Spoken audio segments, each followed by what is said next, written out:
विद्यार्थी, आज हम लोग पढ़ेंगे हिंदी व्याकरण का एक महत्वपूर्ण पाठ जिसका नाम है समास। देखिए समास, ठीक है, जो कि matric, inter, graduation, state, CTET, DElEd, SSC, GD इत्यादि एकेडमिक और कॉम्पिटिटिव एग्जाम्स में प्रश्न पूछे जाते हैं इस चैप्टर से। तो हम लोग चलते हैं। आज का समास का क्लास बहुत ही धमाकेदार होगा। हम आपसे आग्रह करेंगे कि आप लोग मेरी इस वीडियो को, मेरी इस पढ़ाई को अंत तक देखें और आज आप कह देंगे कि हाँ, हमने आज समास पूरी तरह से समझ लिया, जान गया। अब जब भी कभी हमें समास के प्रश्नों का जवाब देना होगा, चाहे वह कंपटीशन का एग्जाम हो या एकेडमिक एग्जाम हो, हम देकर छोड़ेंगे। और मैं आपको वादा दिलाता हूं कि मैं आपको समास समझा कर छोड़ूंगा। तो चलिए हम लोग मिलकर पढ़ते हैं, समझते हैं समास को। तो चलते हैं। सबसे पहले हम लोग जानें कि समास किसे कहते हैं। देखिए समास किसे कहते हैं। देखिए, दो या दो से अधिक पदों से मिलकर बनने वाले शब्द को समास कहते हैं। तो ध्यान को समझिए, क्या लिखा है, याद कर लेंगे आप लोग। ऐसे आप लोग बहुत बार पढ़े होंगे, समास याद किए होंगे, लेकिन आज याद नहीं करना है, बस समझ लेना है हमेशा के लिए। चुटकी भर समझेंगे इसको। अब देखिए, दो या दो से अधिक पदों का है ना, जैसे गंगा का जल, क पद हुआ, तीन पद हुआ, गंगा का जल, तीन पद हुआ ना बुआ, एक पद, दो पद, तीन पद हुआ ना। तीन पदों से मिलकर बनने वाले शब्द, जो तीनों पदों से मिलकर जो शब्द बने, तो गंगा का जल, इस तीनों को मिला के यदि एक शब्द बनाया जाए तो क्या बनेगा, गंगा जल। जानते हैं ना आप लोग, ठीक। तो चलिए इसके बाद देखिए, नहीं शोक, यानी कि जो शोक नहीं करता है, नहीं शोक, उसे क्या कहते हैं, अशोक। क्या कहते हैं, अशोक। अ मतलब नहीं, शोक मतलब शोक, नहीं शोक मतलब अशोक। क्या समास की परिभाषा हम लोगों ने पढ़ा है, हम लोग पढ़े हैं दो या दो से अधिक पद। देखिए, नहीं और शोक दो पद है ना बुआ, दो पद को मिलने से जो पद बनता है, जो शब्द बनता है, तो नहीं शोक, इन दोनों के मिलने से कौन सा एक शब्द बनेगा, अशोक। बना ना जी। तो दो पदों के मिलकर बनने वाले शब्द, तो दोनों पद को मिलकर कौन सा शब्द बना, अशोक। तो अशोक एक क्या हुआ, समास हुआ। चलिए, दो से अधिक पदों के मिलने से, तो गंगा का जल, तीन पद हुआ ना जी, तीनों पद मिलकर क्या बना, गंगा जल। बना ना जी। तो मिलकर जो बना हुआ शब्द है, शब्द जो गंगा जल बना, यह क्या हुआ, समास हुआ। तो हमें अब आपको आशा है कि आपको समझ में आ गया होगा कि समास किसे कहते हैं। दो या दो से अधिक पदों के मिलने से जो शब्द बनता है उसे समास कहते हैं। चलिए ये जान गए। अब हम लोग चलेंगे क्या, समास के भेद। आपकी भी इच्छा होगी कि आप जाने कि समास के कितने भेद होते हैं, कौन कौन होते हैं, उसकी पहचान हम कैसे करें। आज आप पहचान लेंगे, हर एक सवाल को आज के बाद से बना लेंगे और अपने मार्कशीट की झोली में समास के सभी अंक जोड़कर रख लेंगे। मार्कशीट पर आएगा समास का नंबर तो आएगा। चलिए देखते हैं हम लोग समास के भेद को। तो समास के मुख्यतः चार भेद होते हैं। देखिए बाबू, या एकेडमिक एग्जाम में या कॉम्पिटिटिव एग्जाम में कहीं भी यदि पूछे कि समास के मुख्यतः भेद होते हैं, 3, 4, 5, 6 ऑप्शन दे, क्या मारेंगे आप लोग, 4। समास के कितने भेद होते हैं, 4, ठीक है ना। इस प्रकार से ऐसे तो कुल समास के 7 भेद होते हैं, लेकिन परीक्षा में आए कि समास के भेद होते हैं, तो आप कितने पर मारेंगे, 4 पर। हम ले चलेंगे 7 पर, कैसे होते हैं समझाएंगे। पहले अभी याद कीजिए कि समास के मुख्यतः कितने भेद होते हैं, 4 भेद होते हैं। अब वो जानिए चारों भेद के नाम क्या है। पहला अव्ययी भाव समास, दूसरा बहुब्रीहि समास, तीसरा तत्पुरुष समास और चौथा द्वंद्व समास। सुन लिया ना, समास के 4 भेद, अव्ययी भाव समास, बहुब्रीहि समास, तत्पुरुष समास और द्वंद्व समास। समास के 4 भेद हो गए। चलिए अब ध्यान दीजिए, यहाँ पर नोट में ये देखिए बाबू, बढ़िया से समझिए।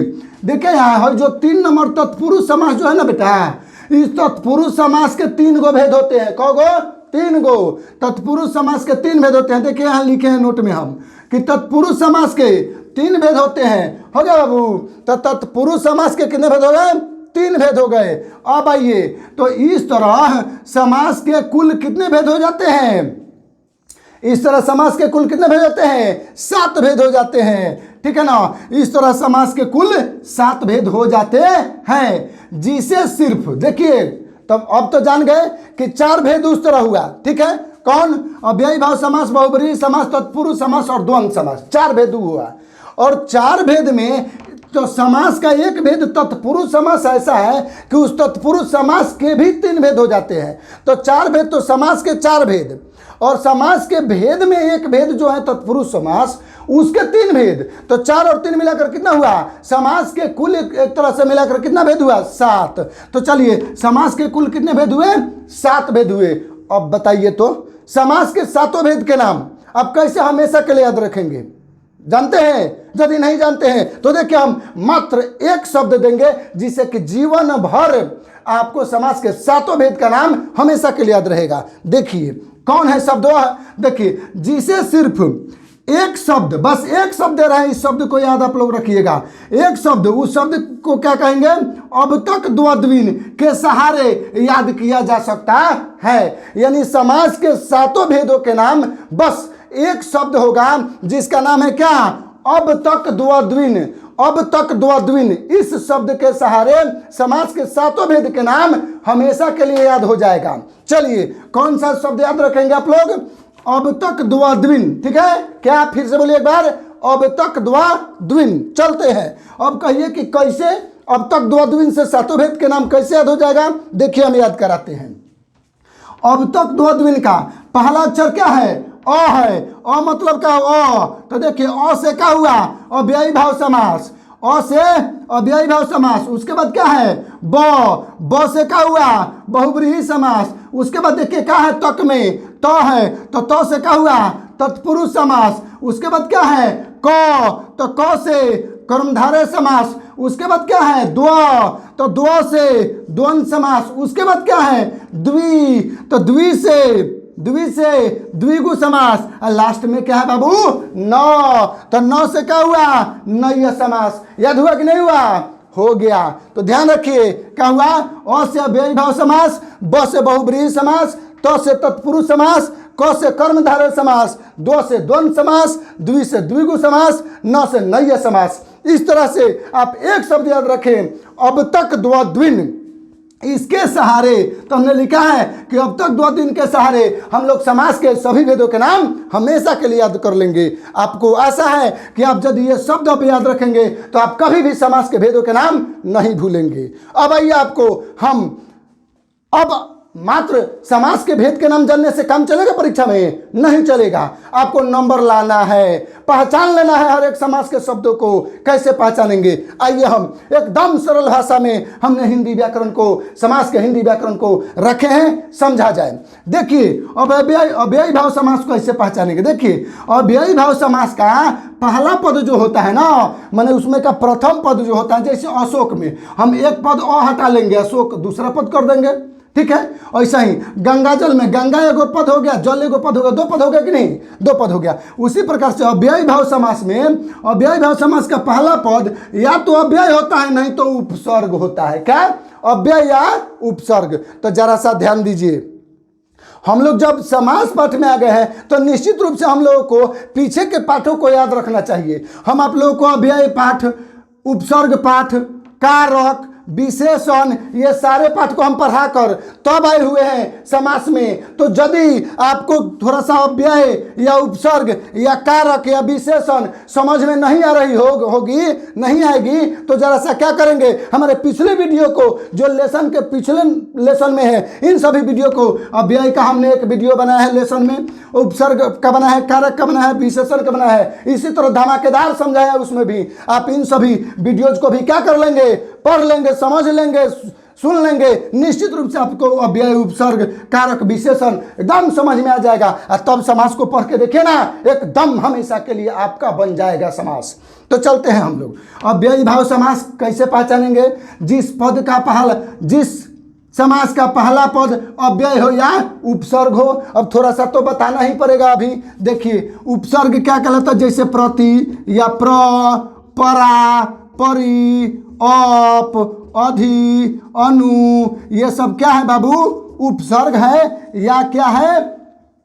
अव्यय है, यथा, ये सब क्या है, अव्यय या उपसर्ग है। तो जिस समास का पहला पद अव्यय या उपसर्ग हो वह क्या कहलाएगा, अव्ययी भाव समास कहलाएगा। ठीक है, यहां पर समझ कर रखिए, अपने हम बाद में समझा लेंगे। तो आइए यहां, जैसे यहां समझिए, जिसका पहला पद उपसर्ग हो या अव्यय हो। तो चलिए, प्रतिदिन, प्रतिदिन, प्रतिदिन में दो पद है, एक है प्रति या दूसरा दिन। तो ये पहला पद जो प्रति है यह क्या है, उपसर्ग है। देखिए प्रति उपसर्ग होता है कि नहीं होता है, प्रति उपसर्ग होता है। हम लिख दे प्रभात, क्या लिख दे, प्रभात, प्रभात लिख दे। तो भात को हटाइए, पहला पद जो प्र हो रहा है ये क्या है, उपसर्ग है आपका, क्या है, प्र उपसर्ग है। तो प्रभात, प्रतिदिन, क्या, यथाशक्ति, यथाशक्ति, यथाशक्ति में दो पद है, एक यथा और दूसरा शक्ति।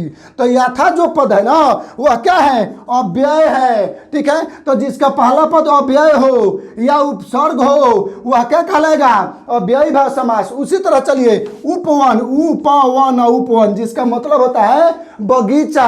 चलिए, तो उपवन का पहला पद क्या है बताइए, उप है। उप एक उप क्या है, उपसर्ग है, क्या है, उपसर्ग। तो जिस पद का पहला पद उपसर्ग हो या अव्यय हो उस शब्द को क्या कहेंगे, अव्ययी भाव समास। तो इस तरह से प्रतिदिन, यथाशक्ति, उपवन, प्रभात ऐसे शब्द क्या है, अव्ययी भाव समास कहे जाएंगे। समझ में आ गया होगा आपको।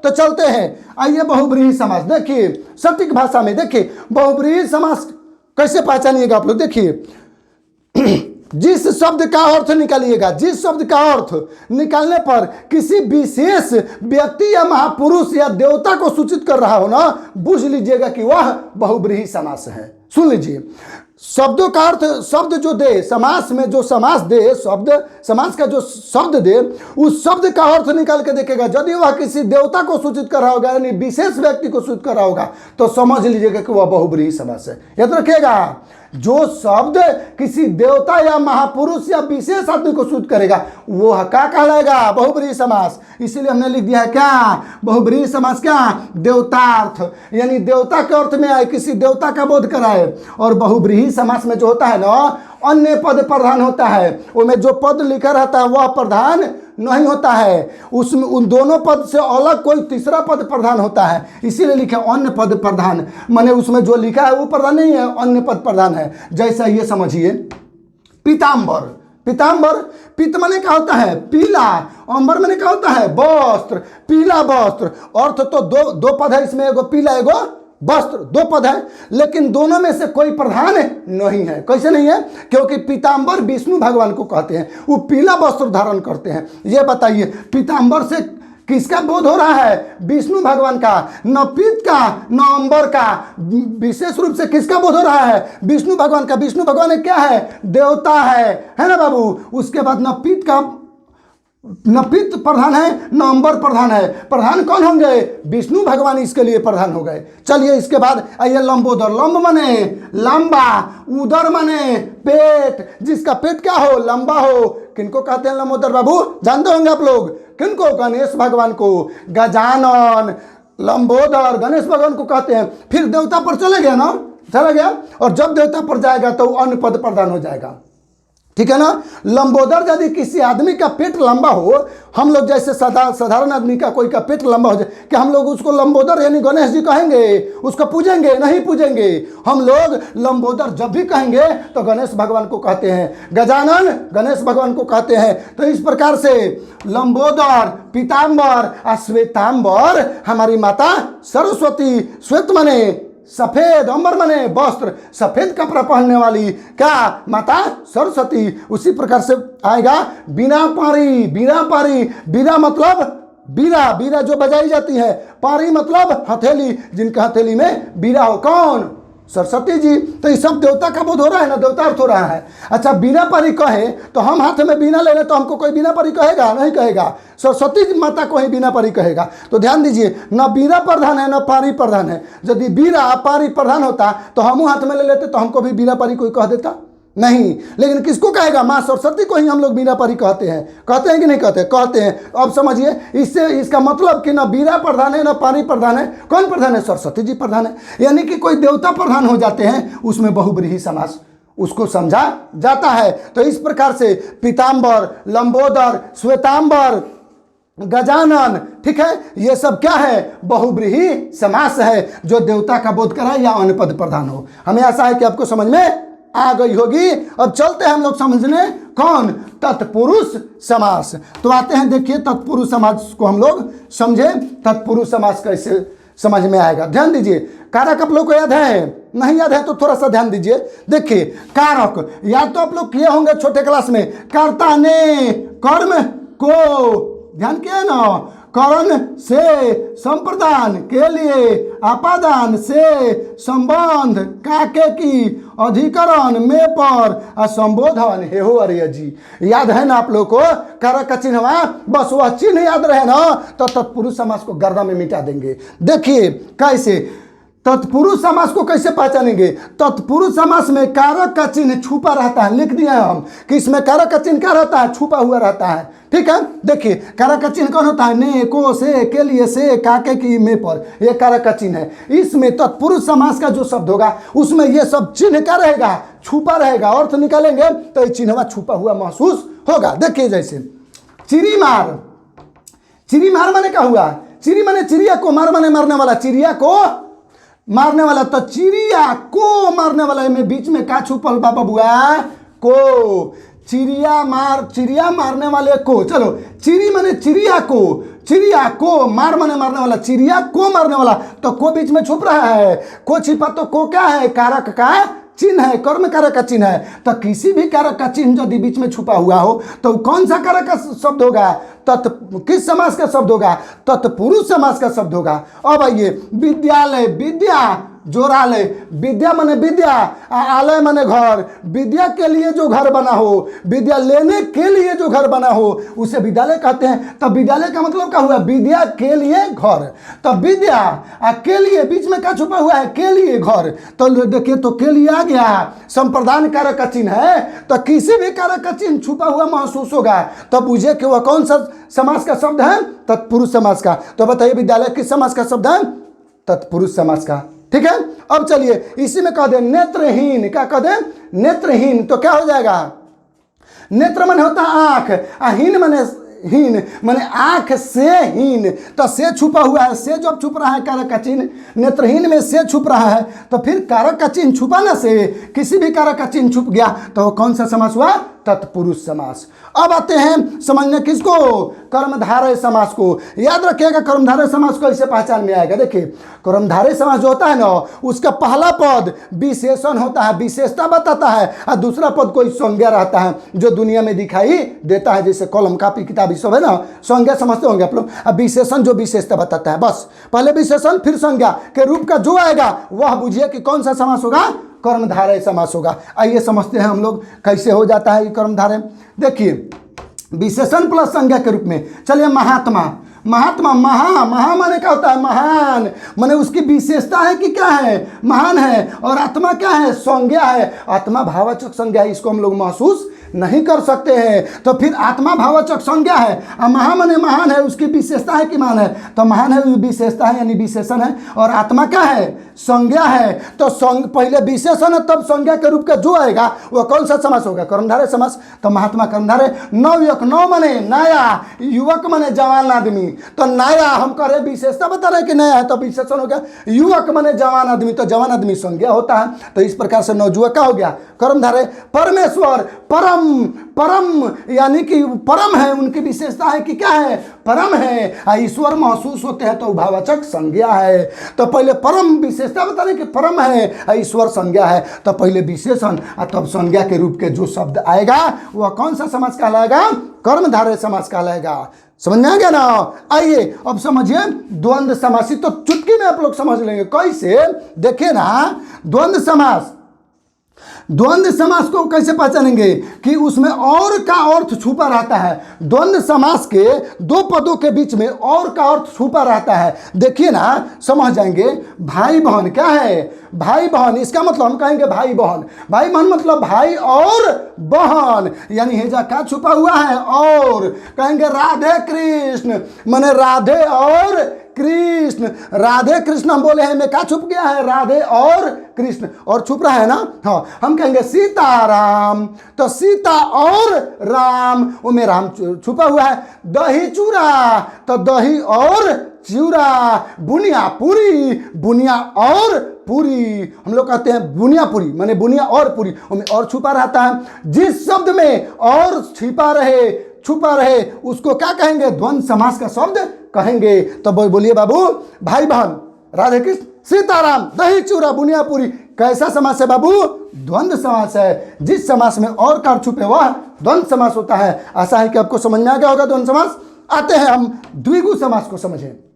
देखिए, द्वि मतलब क्या होता है जानते हैं? द्वि माने दो, द्वि माने दो। ये बताइए, दो क्या है? कोई संख्या है। दो कोई संख्या है। तो दो जब संख्या है, तो यानी कि द्विगु समास का जो भी शब्द होगा किसी संख्या को बताएगा। जब द्वि माने दो होता है और दो एक संख्या है, तो द्विगु समास का जो भी शब्द होगा उसका पहला पद संख्या वाला होगा। चलिए, तो क्या लिखे हैं? पहला पद संख्यावाची, यानी द्विगु समास का पहला पद कैसा होता है? संख्यावाची होता है। ये बात कैसे याद रहेगा? तो द्वि माने दो होता है, दो संख्या हो तो इसका पहला पद भी संख्यावाची होगा। देखिए कैसे, संख्यावाची माने संख्या का बोध कराएगा पहला पद। चलिए, पंचवटी में दो पद है, एगो पंच एगो वटी, ठीक है। तो पंच माने पांच, संख्या का बोध कराया कि नहीं कराया? संख्या का बोध कर दिया, 5 गो। वटी माने वट, 5 गो वट हो, फिर संख्या का बोध कराया ना कि 5 गो, संख्या का बोध करा दिया, तो क्या हुआ? द्विगु समास। ये चतुर्भुज, चतुर माने 4, तो संख्या का बोध करा दिया। षटकोण, षट माने 6, तो 6 भी कथी का बोध करा दिया? संख्या का। तो जिसका पहला पद किसका बोध कराए? संख्या का। पंच माने 5, चतुर माने 4, षट माने 6, जिसका पहला पद संख्या का बोध कराए वह समास कौन सा समास कहलाता है? द्विगु समास। तो इस प्रकार से बताइए ना, पंचवटी, चतुर्भुज, षटकोण, ये क्या है? क्या है बाबू? द्विगु समास है। इसी प्रकार से देखिए, त्रिफला माने 3 गो फल, तो त्रिफला भी क्या हुआ? द्विगु समास। इधर अभ्यास के लिए रखे हैं, अभ्यास होगा। अब चलिए, नय्य समास। नय्य समास कैसे पहचानेंगे? नौ से होता है नहीं, नहीं बोलने से कैसा अर्थ आता है? नकारात्मक अर्थ आता है, जिसमें नहीं का अर्थ है नहीं, हम नहीं करेंगे, यानी नकारात्मक अर्थ। तो देखिए, जब नकारात्मक अर्थ आएगा बात को नकारेंगे, समझे? नहीं का अर्थ आएगा तो क्या कहलाएगा? नय्य समास। देखिए, अविवाहित, अ माने क्या होता है? नहीं, अविवाहित माने विवाह हुआ, बिना विवाह हुआ, जिसका विवाह नहीं हुआ है, तो अ माने नहीं का अर्थ आ रहा है कि नहीं? जब नहीं का अर्थ आएगा तो नकारात्मक अर्थ हो गया, तो नय्य समास। तो अविवाहित कौन सा समास? नय्य समास। आ जाइए, अन्याय, अ माने नहीं, अन्याय माने न्याय, जिसको न्याय नहीं मिला हो, तो नहीं का अर्थ आ रहा है ना कि नहीं, तो नहीं माने नकारात्मक अर्थ आएगा, तो नय्य समास होगा। अब चलेंगे, अनाथ, अ माने नहीं, अनाथ माने ईश्वर, जिनके कोई भगवान नहीं हो, जिनके कोई सहारा नहीं हो, तो कोई सहारा नहीं हो, तो नहीं आ रहा है ना, नहीं माने नकारात्मक अर्थ है, तो नय्य समास। इस तरह अविवाहित, अन्याय, अनाथ, ठीक है ना। तो ये क्या है? सब ये सब क्या है बाबू? नय्य समास है। इसमें और भी नय्य समास देखिए यहाँ, निर्धन, निर माने नहीं, धन माने धन, इहू में नहीं का अर्थ है, इहू नय्य समास। अब चलते हैं, हमें आशा है कि आपको ये सातों समास के सातों भेद के पहचान आपको क्लियर हो गए होंगे। बस सातों भेद का नाम इस अब तक द्विगु शब्द के सहारे आप लोग याद रखेंगे, और सातों भेद को पहचानने का जो तरीका हमने ब्लू कलर से दिया है उसको आप याद रखेंगे। किसी भी एकेडमिक या कंपटीशन एग्जाम के समास के सवाल को आप छक्का छोड़ा देंगे। तो चलते हैं, अब हम लोग कुछ अभ्यास भी कर ले। इसमें वीडियो थोड़ी सी लंबी होगी, लेकिन आप लोग जब ये अभ्यास करेंगे तो नंबर पूरा पाएंगे। तो आइए वीडियो देख ले। और एक बात हम कहेंगे, ये वीडियो आपका लाइव होगा, लाइव हो रहा है 12 बजे से। हर दिन, प्रत्येक दिन 12 बजे से मेरी वीडियो लाइव चलती है। आप लोग 12 बजे, राइट 12 बजे दोपहर में से आप हमारी वीडियो, हर एक पार्ट का वीडियो आप लाइव देख सकते हैं। तो आप लोग 12 बजे जुड़ जाएंगे लाइव पढ़ने के लिए। और इसी तरह आपको और भी सब्जेक्ट, अंग्रेजी, संस्कृत, गणित, आपको इतने ही आसान शब्दों में हम आपको पढ़ाएंगे। तो हर दिन आप 12 बजे से मेरे इस पढ़ाई को देखने के लिए लाइव से आप लोग जुड़ जाएंगे। चलिए अब आगे चलते हैं, अभ्यास कुछ करा दिया जाए जल्दी जल्दी। माता पिता, माता और पिता और छुपा हुआ है द्वंद्व समास, थोड़ा तेजी में अब चला जाएगा। चलिए, अंतिम पद प्रधान, जिसका अंतिम पद प्रधान होता है वो कौन सा समास कहलाता है बाबू? देखिए तो ध्यान दीजिए, अंतिम पद या अन्य पद, जिसका अन्य पद प्रधान होता है उसे बहुब्रीहि समास कहते हैं। तो इसका आंसर होगा बाबू बहुब्रीहि। चलिए, तत्पुरुष के डैश भेद लिखे हैं, तत्पुरुष के डैश भेद, ये बताइए तत्पुरुष समास का कौन भेद बताए थे? 3 भेद। क्या भरिएगा यहाँ पर? 3 भेद। आगे बढ़िए, विशेष अर्थ रखने वाले समास को क्या कहते हैं? विशेष अर्थ मतलब उस पद का 2 पद का होगा तो दोनों में कोनो पद प्रधान नहीं होगा, एगो विशेष अर्थ प्रधान हो जाएगा, उसमें उसको कौन सा कहते हैं? बहुब्रीहि समास कहते थे। देख रहे हैं, न पित्त प्रधान था न अंबर प्रधान था, विष्णु भगवान प्रधान हो गए। तो विशेष अर्थ रखने वाले समास को कौन सा समास कहते हैं? बहुब्रीहि समास का, समझिएगा, बहुब्रीहि समास। अब आइए, अभी जैसे समझिए आप लोग, देश निकाला माने देश से निकाला, से छुपा हुआ है तो से का है? कारक का चिन्ह है, तो तत्पुरुष समास। देश निकाला तत्पुरुष, त्रिफला, त्रि माने 3, संख्या बताता है संख्या, तो द्विगु समास। अब आइए, रुपया पैसा माने रुपया और पैसा, उसमें और छुपा हुआ है, और छुपा हुआ है तो रुपया पैसा कौन सा समास होगा? द्वंद्व समास। चलिए, एकाएक, एकाएक ये क्या है? एक क्या है बाबू? इसमें एक अव्यय है। क्या है? अव्यय, तो यह अव्ययी भाव समास। चौराहा, चौ माने 4, रहा माने रहा, 4 गो राह, तो संख्या बता रहा है, संख्यावाची हो गया, तो कौन सा समास? द्विगु। अब ये चतुरानन, चतुर माने 4, आनन माने मुंह, 4 गो मुंह, तो 4 कह दिया, तो 4 गो मुंह कह दिया, तो कौन सा हुआ आपका? द्विगु समास। लेकिन 4 गो मुंह किसी देवता का भी होता है, आप लोग ध्यान कर लीजिएगा, इसलिए इसको हम बहुब्रीहि समास भी कह सकते हैं। चलिए आइए, आ जन्मा, आ क्या है? उपसर्ग है, तो जन्मा माने जन्म लेना, तो यदि पहला पद उपसर्ग हो जाए, पहला पद उपसर्ग हो जाए, कौन समास? अव्ययी भाव, तो जन्मा कौन समास? अव्ययी भाव। पॉकेट मार माने पॉकेट को मारने वाला, पॉकेट को मारने वाला, तो को छिपा हुआ है, को क्या है? कारक का चिन्ह है, तो कारक का चिन्ह जिसमें छुपा हुआ कौन समास? तत्पुरुष समास। तो पॉकेट मार कौन सा समास? तत्पुरुष। धनहीन माने धन से हीन, से क्या है? कारक का चिन्ह है, तो धनहीन कारक का चिन्ह है, कारक का चिन्ह छुपा रहता है, तत्पुरुष समास। धनहीन कौन सा समास? तत्पुरुष समास। आइए, निर्धन भी जानते हैं। गौशाला माने गाय के लिए शाला, माने गाय के लिए जो घर बना हो उसको कहते हैं गौशाला, तो गाय के लिए आया, कारक का चिन्ह है, तो तत्पुरुष समास। गगन, गगनचुंबी माने गगन को, आसमान को चूमने वाला, आसमान को चूमने वाला, को छुपा हुआ है, को कारक का चिन्ह है, कारक का चिन्ह है, तो तत्पुरुष समास। गगनचुंबी तत्पुरुष। सीताराम, सीता और राम और छुपा हुआ है, तो सीताराम द्वंद्व समास। सद्भावना, सद्भावना यानी सच्ची भावना, तो देखिए सद जो है ना बाबू, ये अव्यय है, ये क्या है?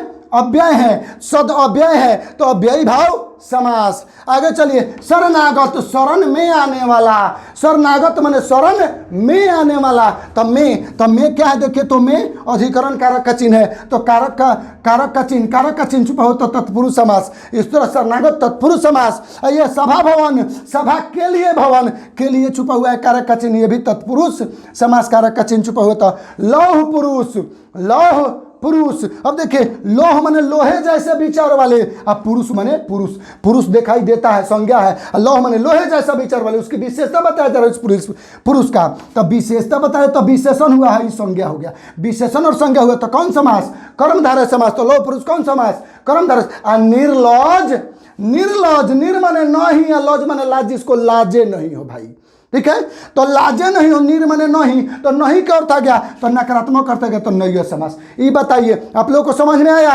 आगे कि नहीं आया? तो आया यदि, तो आप लोग हमारे स्टडी विथ अशोक सर नामक चैनल को सब्सक्राइब करें, यूट्यूब पर देखें, फेसबुक पर देखें, और देख करके आप लोग समझे, जाने और अपना मार्कशीट में जुड़वा कर छोड़ें। जय हिंद, जय भारत, धन्यवाद।